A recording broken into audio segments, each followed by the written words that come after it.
actually thought that he had a form of ADHD, like hyperactivity, but it was too young for him to be diagnosed. But we already sensed something a bit different with him.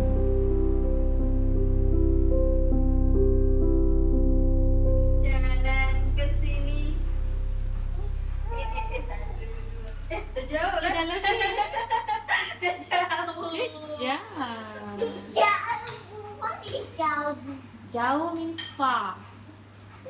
He has walked far already. Irfan.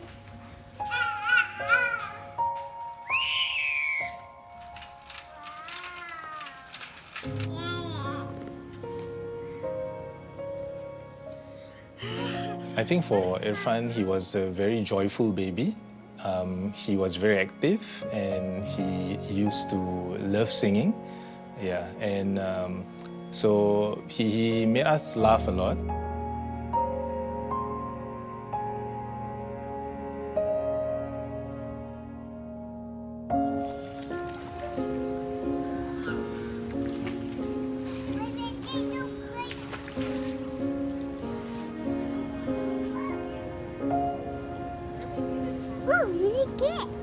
You see cat? I don't see cat.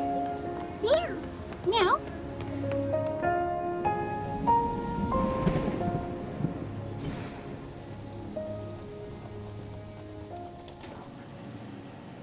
So he is still okay lah. Okay. Yeah. I mean the last time we come and visit him. When was that? Let me see. I think end of October. End of October.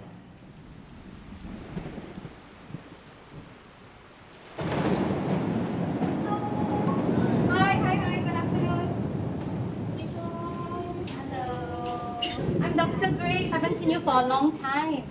My hand? Oh, okay. Oh, okay. You want to see my face? Oh, you want to see my face, is it? Yeah, Dr. Grace, we've seen before, right? Yes. Yeah. And now he's actually not wearing the collar. It's only just good, and I don't see him drooling so much. That's good. And he's a bit more vocal. Wow. Yeah, very excited. Yes, you are. Can I just find out from you? Is he growing tall? Or same height? We see him every time. So, Okay. I mean, we see him every day, so it's hard to tell. But I do think he is growing a bit Way taller. taller. Yeah. That's what I feel also. Okay. Irfan is one of 84 patients currently being looked after by Star Pals, a paediatric palliative home care team under HCA Hospice. Pediatric palliative care is a supportive care for children and adolescents with life-limiting conditions. Pediatric palliative care looks after not just the child but the entire family, and it also starts at any time point in the child's illness trajectory. So be it at the point of diagnosis, through the course of illness to end of life, and even after the child has passed on, we provide bereavement care. Okay, so yeah, put down here. Put down here. Okay, good. Oh, don't move. Ah. Okay, very good. 37.2. Good job. How do you hold a pen? How do you hold it? Thank you so much. Put and then you can write down, write down the number. Okay, hold on. Wait, we count 10, okay? 1. 1. Okay, Daddy. 3, 4, 5, 6, 7, 7, 7, 7, 8, 9, 10. Okay, very Come. good. Thank you so much. Pediatric palliative care is a humanistic, holistic care of a child who is seriously ill. We are working with children who are minors, who cannot make their own decisions, and therefore we need to work with the parents, who are ultimately the one who are their, whether it's guardians or surrogates or proxies, who will make a lot of important decisions for them, versus adults who can self-determine or they have their own autonomy to decide. So therefore, I would say that the kind of approach that we take will be very different. Family-oriented, person-centered. Inside, darling. Inside, darling. Your activity is inside, okay? Come. Yes, okay. Now stop. There's a step. Yes. Look, what's Auntie Lydia holding? When he was in primary one, teacher feedback that he was quieter. He talked less, and that wasn't really characteristic of him because he's someone who just likes to chat. He would like to talk to his classmates. It's a little sticky too, right? Oh, thank you. Are you giving it to me? Can I have more? Yeah, very good picking up. Does the smell stay on my hand? Maybe a little bit, yeah. Okay. Ready? Guess what? Favorite. This one. Yeah. Squish.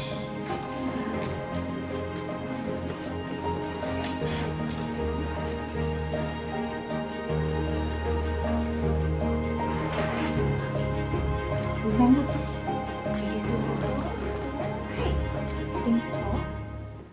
One of the major signs was also that we noticed there was a bit of slurring in his speech. I felt that there was a regression in his behavior, like things which were perfectly normal for him. He would struggle to do those things. And this was a kid who was very bright. Yes! Good job! Daddy? Daddy? Where's Daddy? Yes, Daddy! You gotta hold, okay? You can free up. There we go. Where's Daddy? He's so happy. Mama is here, right? Yes!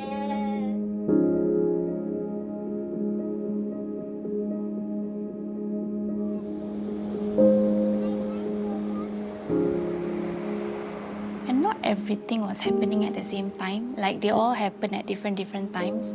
We didn't connect it together into one problem. But the day that he soiled his pants like twice, right? Then we knew, okay, we have to get him checked out. That's when we immediately went straight to the hospital to find out what the doctors can tell us about his condition. I first met Irfan about 2 years ago when he was just about 6 years old in primary one. He had been brought to the children's emergency and admitted overnight because his parents were very concerned. Irfan had been gradually losing skills. With the medical urgency of a neural regression for Irfan, I think we quickly began a series of very extensive investigations, and the most crucial was that of an MRI scan of his brain. Irfan was diagnosed with X-linked adrenoleukodystrophy, or XALD, a rare genetic condition that is estimated to affect 1 in 17,000 people worldwide. In this condition, the body is unable to process certain types of fats that we take from our diet. As a result, there is accumulation of what we call very long-chain fatty acids. Over time, this actually accumulates in our brain, spinal cord, as well as adrenal glands. What it does is that it damages the myelin, which is a protective layer around our nerves. I imagine the myelin to be the insulation layer of the electric wires, and when this is damaged, the wires actually stop firing or stop working, and as such, then the central nervous system or the brain and spinal cord then starts to lose our bodily functions like talking, walking, even learning, hearing, or seeing. There are many different types of ALD, and unfortunately, Irfan has the most severe type, which is called childhood cerebral ALD, and is a rapid, progressive, incurable deterioration of our central nervous system. Yes. Okay? High five. Yeah? High five. High five. Yay.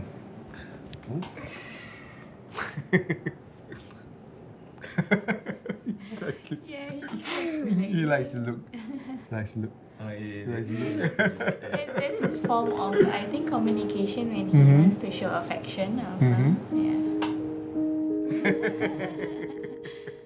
I remember I was holding his hands, and the moment Dr. Jeremy talked about how the brain has been sort of damaged, I just squeezed his hands because like I was trying my best not to cry. It was a very surreal feeling, I would think so, because, it's the kind of thing that you watch on TV, those TV series, doctors breaking news to the family members about, this child having this kind of condition. So it's not something that you ever would think would happen to you. Good looking. Yes, it's from your hand. You are making that sound. That's you. You're so happy. Happy? All the different sounds, right? Okay, try again. Ooh.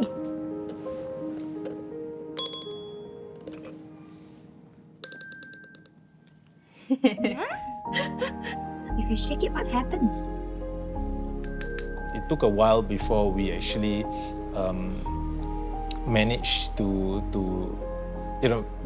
go back to see Irfan, and I think that was when the reality sunk in, because we are looking at our child who, even though he couldn't talk very well, he couldn't communicate, but he was still very much alive, and and to think that like within a few years we might lose him, I think that was just heartbreaking. Yeah. Today he seems aware. Yeah. Like when he's pressing, he looks at the sound. And sometimes his eyes are elsewhere. Yes. Yeah. Put this inside. Okay, clean up. Keep it. Your pen. Irfan's turn now. Irfan's turn? Irfan's turn. Where is it? Well done. Auntie Lydia's turn. All Can you done. put All yourself done. to sit? Yes. Good. Can you show us how you get up? Auntie help you. Yes. Well done.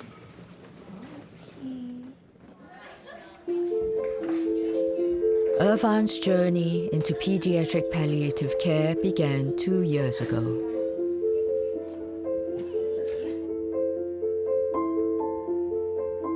But for others, like Edwin Chu, the journey has spanned nearly a lifetime. 有了有了，现在 doctor 变工人了，可以吗？可以。 Edwin suffered from Duchenne muscular dystrophy and was one of the first patients treated by Star Pals. This one is the iconic one. Like we use this all the time. This one is Oh, you remember this one? See? hanging on the wall on the same. Figure you look at the wall. There's the wall. Edwin passed away in May 2024.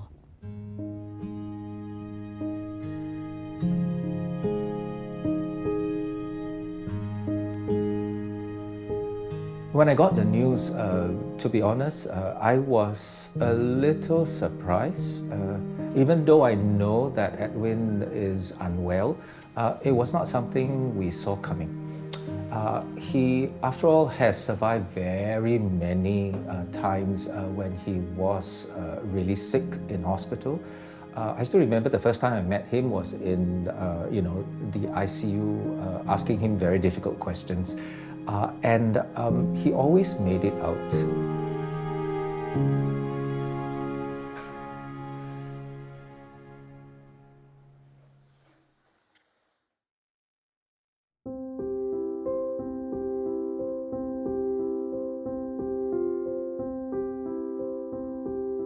I remember on that day when I look at my work phone, I saw there's a WhatsApp message from Edwin. And I saw there's a message saying that Edwin has passed. I was like, I really in a moment of shock at that moment.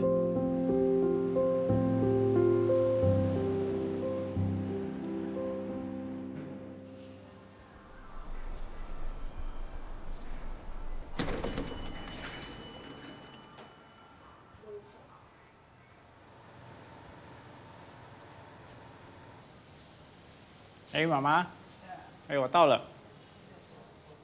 After Edwin's passing, Xiangping visited his mother, Lily, on a weekly basis. Apa kabar? Dah makan belum? After all the last rites has completed, I continued the journey with Edwin's mom, of mostly to address the concern that she has, particularly on the practical issue. Edwin used to be playing a very important role in supporting the family in terms of arranging those payments, paying the bills, and setting up gyros and all that. 妈妈，等一下我现在要还你那个照片，上一次跟你借的，上一次我们拍摄的那个照片 ，Edwin 的照片。对，谢谢。没有。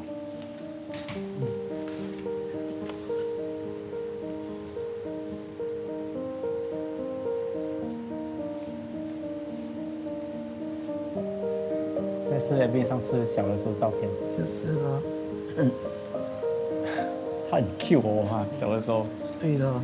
眼睛圆圆的。很坏蛋的小时候。是啊。很顽皮。想念他。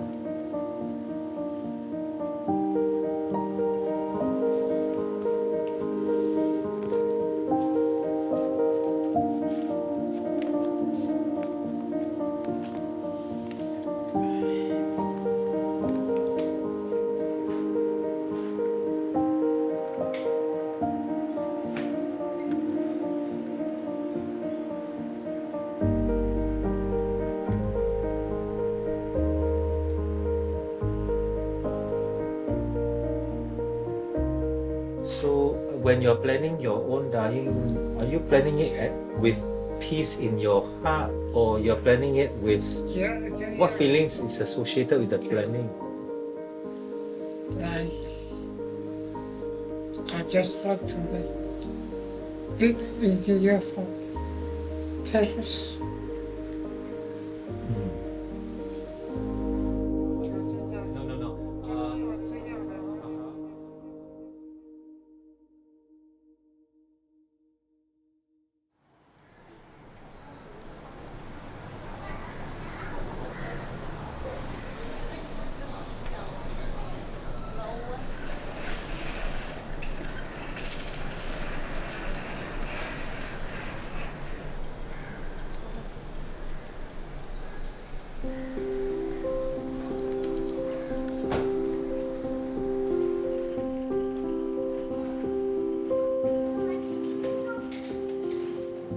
Twenty-one-year-old Rachael has lived with a rare genetic condition all her life.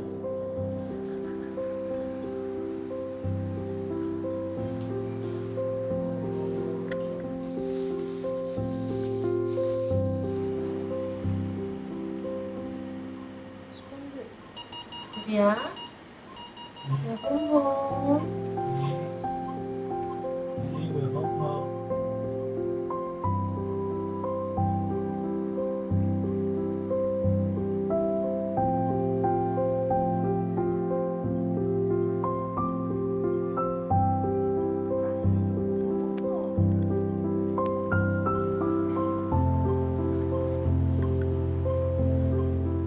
Although my pregnancy was quite difficult because I was throwing up a lot, but it was largely uneventful.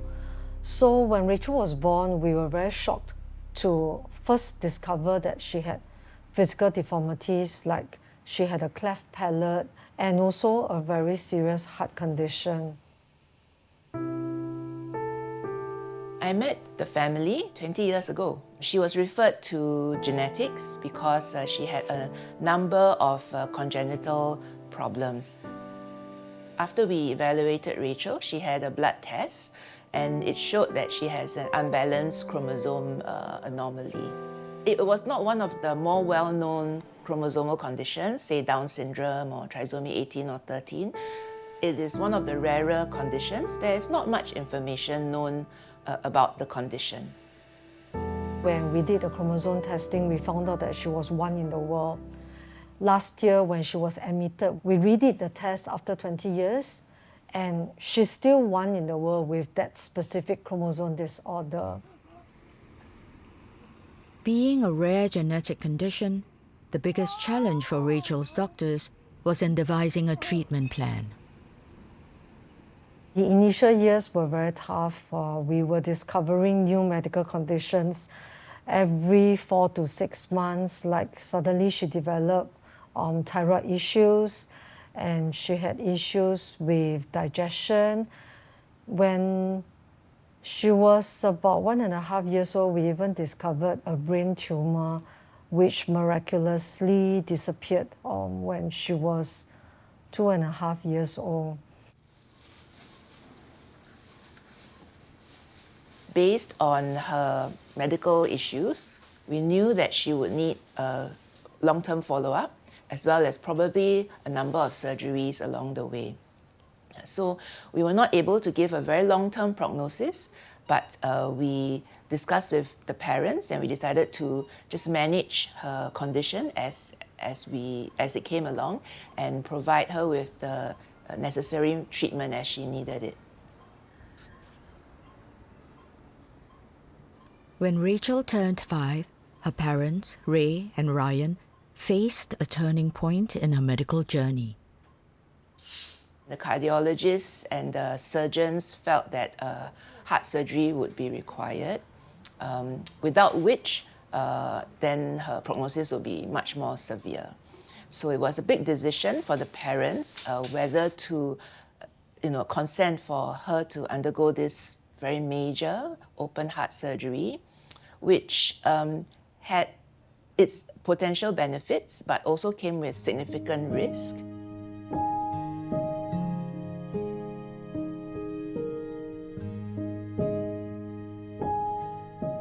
When we finally did the operation, it was the first time that she laughed out loud. So we knew that that was one of the right decisions that we made, and she enjoyed her life very much after that.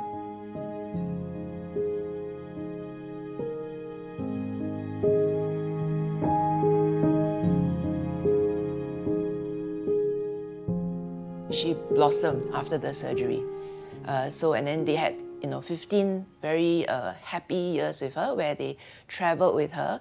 And in fact, I think they were telling me she smiled for the first time after the cardiac surgery.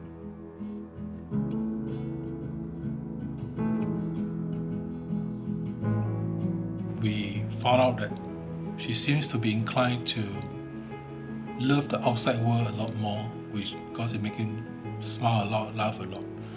So that's where we started to explore our adventure. We started off with exploring the flight time. Penang, 1.5 hour, Hong Kong, 3 hour, Taiwan, 4.5 hour. We have to look for places that is disabled friendly.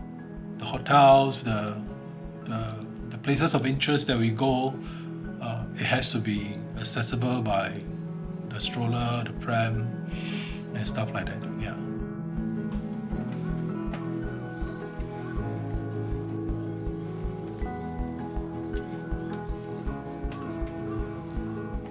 National Day, we brought her to see a firework. She was so excited. Then we never stopped there anymore. Every occasion, we're always there for the fireworks. To the point of researching to the rest of the world. In other words, we're chasing after fireworks.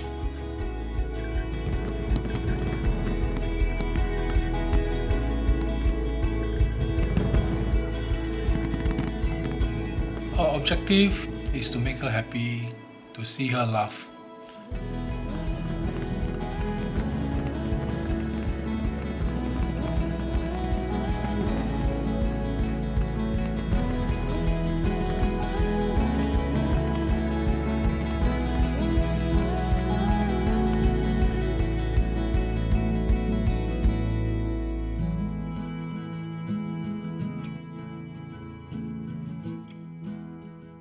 But in January 2024, all of these would change.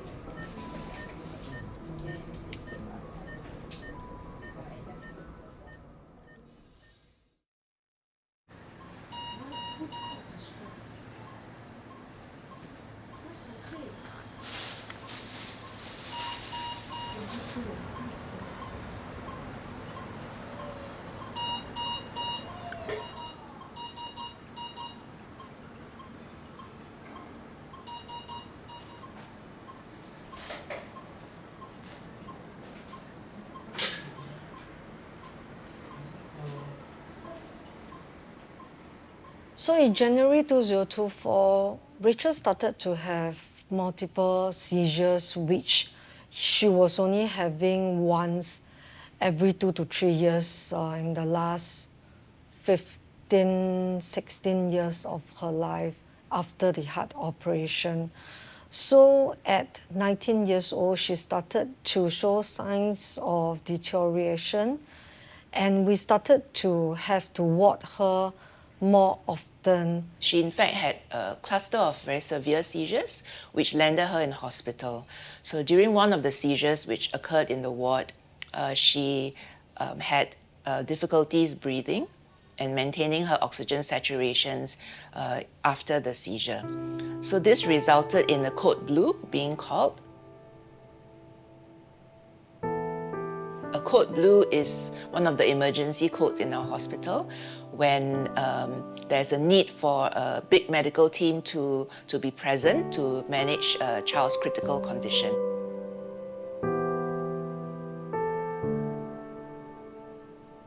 And so I think that led to another major point in Rachael's journey where a conversation had to be started with the parents about what would they wish for us to do for Rachael should she have another severe respiratory episode like that. How are you all doing? Rachael's been in hospital for a while. Yeah. So I heard from the ward doctors that you all made some changes to her advanced care plan. How do you all feel about it? I mean, the thing is,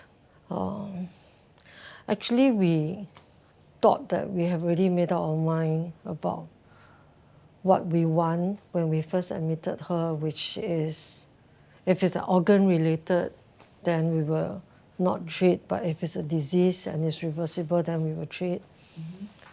But it seems like we just had to talk with the doctors in the conference, and it seems like she will be taken by infections eventually because her body is just not fighting the infection. But it's like we are giving up on her,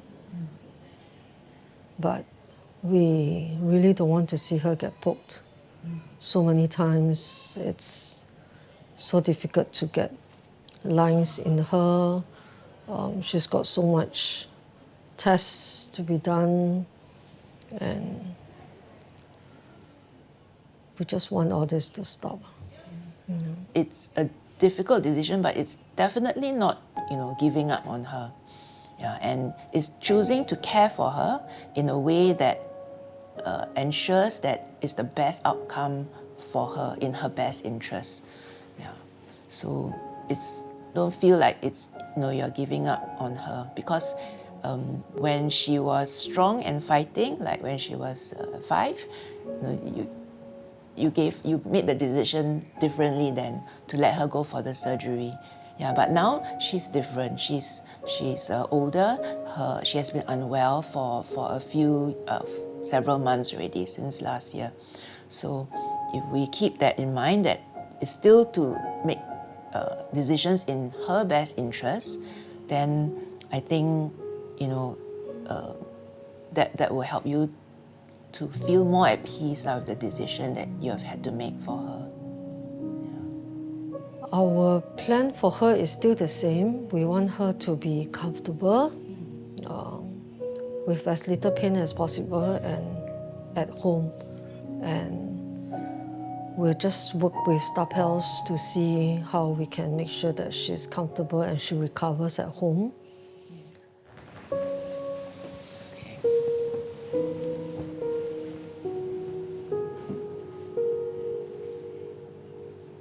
Is it tough because you have to come back to hospital? No, I just can't stop crying anyway. It's just, it's just the thought of not having her. It's been hard.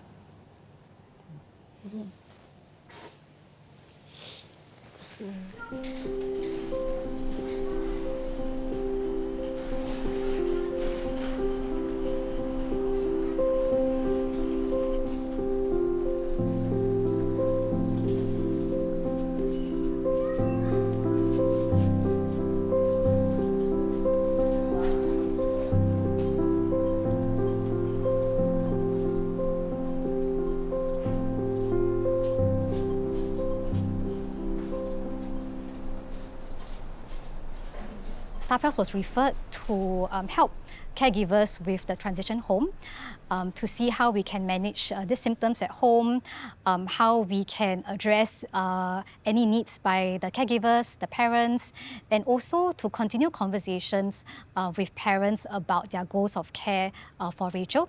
What were their wishes, their goals and values for her in terms of medical decisions. So Rachael was able to enjoy many of our services. So she had frequent trips to our daycare at Oasis. And also we introduced the family to our music therapist, Cassandra.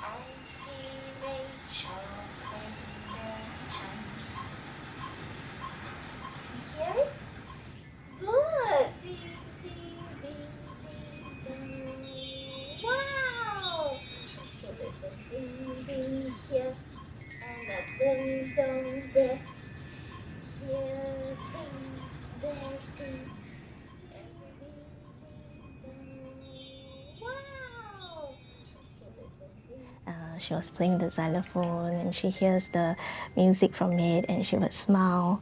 And for Rachael, her smiles are very precious for her parents, because it's quite hard to get her smile. But that she did smile meant that she really enjoyed it. Previously, I was working in an acute tertiary hospital, and I've been working with children in the Paediatrics therapy service for quite a number of years. And it's there where I had some poignant moments, realizing that, children who are at their end of life also should be given, ought to be given a chance for therapy. There were a few memories that stuck with me. One of which was a teenager who did not respond to traditional therapies like physiotherapy and occupational therapy.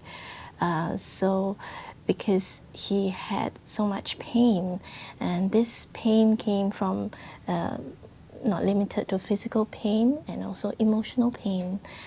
While medication could help alleviate some of the physical pain, but the emotional pain of having his hopes dashed because he was just about to enter university, such emotional pain can be even greater than physical pain, and medication can do so much. So when I understood from his mom that he used to do music, and so I did some soothing keyboard improvisation with him just passively listening. And it sort of, music is like another language, and it sort of connected with him.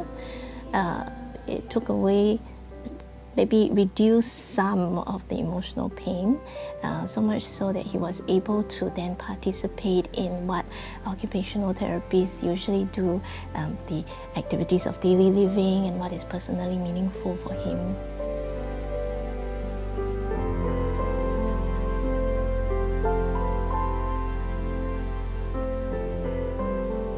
Cassandra also visits Irfan once a month.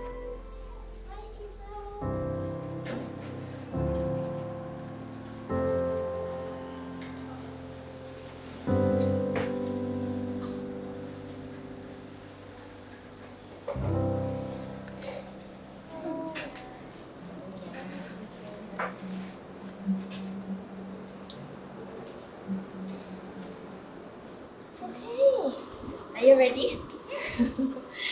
Yes. Well, I'm gonna have some music today. Yeah. Ah, you like that? That's it.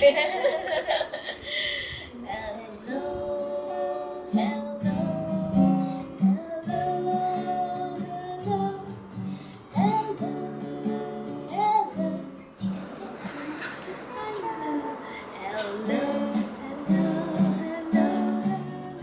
I started out attempting to address a parent's main concern of promoting his cognitive learning.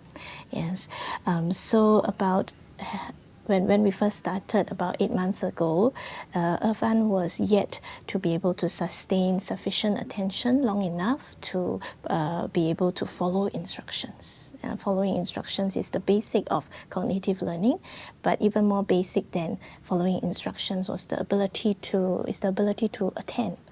Yeah, so when I tried to use solely occupational therapy training to engage him, I found that it was difficult for learning to take place. Yeah, so then I sought Mummy's permission and we tried to incorporate some music therapy into the sessions.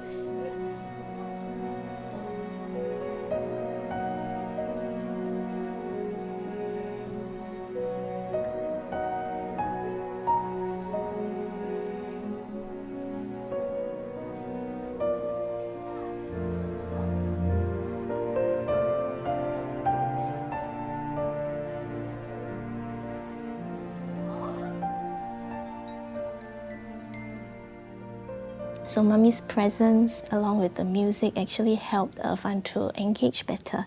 So therefore he could sustain a longer time, enough for these learning to take place. Yay, the pizza dance. What would you like to put inside? Irfan, choose. Strawberry. Okay, we're gonna put the strawberry in. We'll have a strawberry pizza. How do you let go? Thank you. Good job. Okay. Let's put the pizza in. Sit on my squat down. Okay. Let me put it in. Wow. Good job. Yes. Put it in. Sitting down. Okay. Then we put the timer on. And we wait. Ding! The pizza's done, Irfan. Can we take the pizza out? Very good. And then we're gonna eat the pizza. Be careful, it's very hot. And Mummy, which one do you want? I want the lion. Oh, she wants the lion also. Yeah. Yum, yum, yum. Take my sunshine away. How about Mummy sing? My sunshine, my only sunshine, you make me happy. Oh, bless you. You never know how much I love you. Please don't take my sunshine away. Yeah, thank you, Edwin. Thank you. It's time to say goodbye, yeah?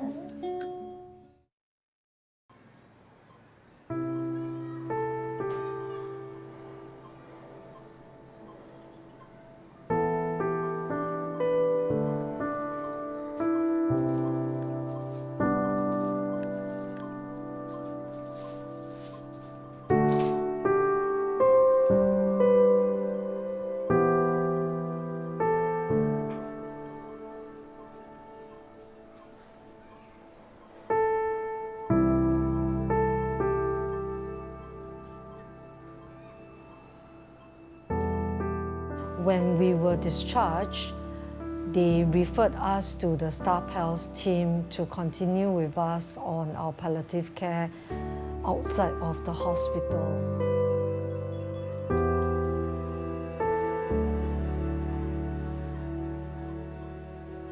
So for the very last admission, our team supported this transition home. and we look after Rachael, addressing any symptoms that she had in the home, including that of seizures, and also provided psycho-emotional support for the parents, because this was a really challenging time for them, thinking that this few days might be her last.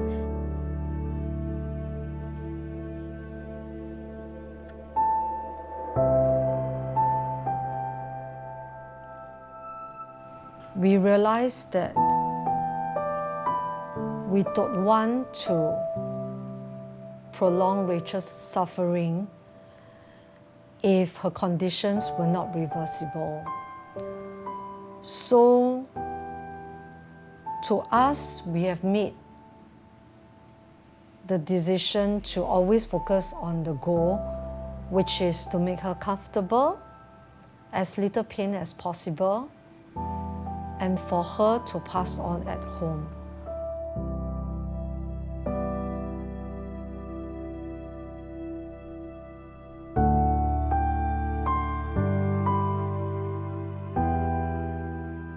I came across an article by a Taiwanese doctor, said that the healthcare industry and the media should stop using the term DNR, because when the body is already breaking down,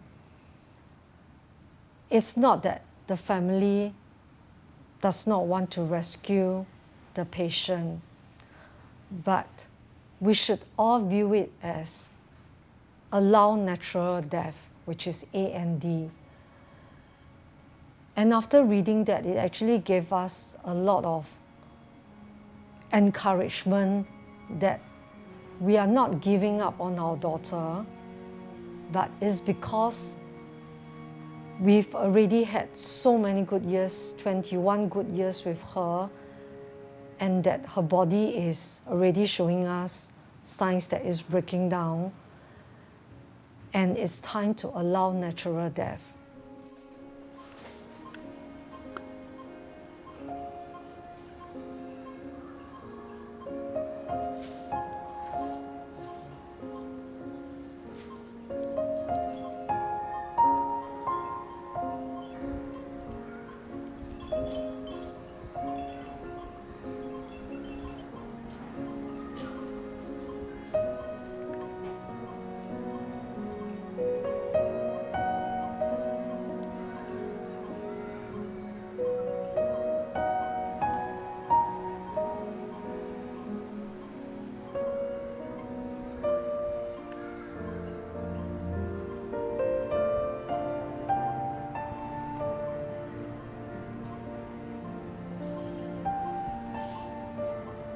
Rachael passed away at home in August 2025.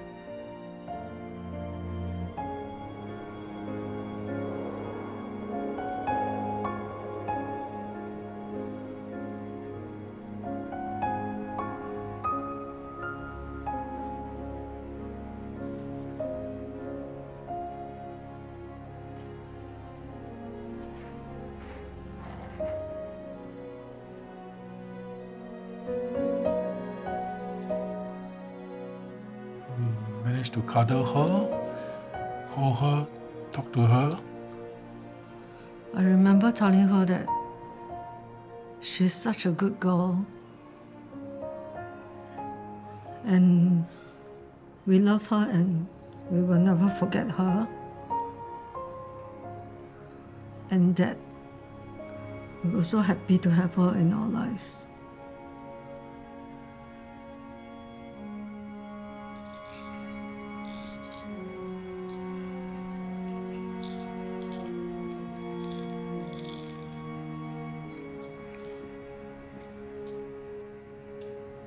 Let us spend a minute of silence to remember Rachael.